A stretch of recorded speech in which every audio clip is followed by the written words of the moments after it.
Loss অ্যাঞ্জেলেসে ধ্বংসস্তূপের মধ্যেই মূল্যবান জিনিস খুঁজছেন বাড়ির বাসিন্দা জ্যাক হ্যাসেট। একসময়ের জৌলুস শহরটি এখন ধ্বংসের নগরী, যেদিকে চোখ যায় কেবল ছাই আর ধ্বংসাবশেষ।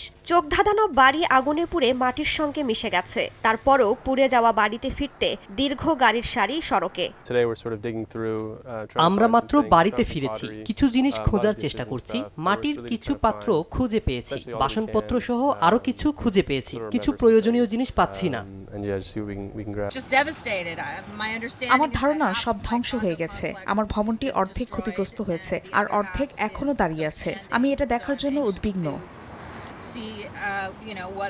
যুক্তরাষ্ট্রের ইতিহাসে সবচেয়ে ভয়াবহ দাবানলে পুড়েছে যুক্তরাষ্ট্রের ক্যালিফোর্নিয়ার লস অ্যাঞ্জেলেস অঙ্গরাজ্যটিতে। প্যালিসেইডস আগুন কিছুটা নিয়ন্ত্রণে আসায় মালিবু, সান্তা মনিকা এবং পূর্ব দিকে পাসাডেনা এলাকায় নিজ বাড়িতে ফেরার অনুমতি দেওয়া হয় বাসিন্দাদের।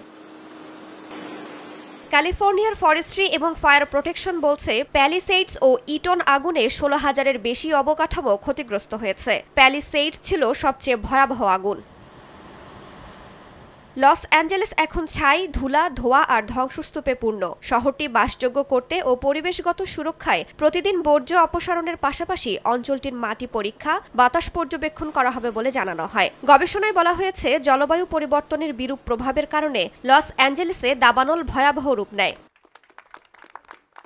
ক্ষতিগ্রস্ত লস অ্যাঞ্জেলেস পুনর্গঠনে সহায়তায় এলএ রাইজেস নামে একটি নতুন বেসরকারি উদ্যোগের ঘোষণা দিয়েছেন ক্যালিফোর্নিয়ার গভর্নর। এর মাধ্যমে আল্টাডেনা, পাসাডেনা ও প্যাসিফিক পেলিসেইডসের ক্ষতিগ্রস্ত মানুষদের সহায়তা করা হবে। রাইসা জান্নাত, সময় সংবাদ।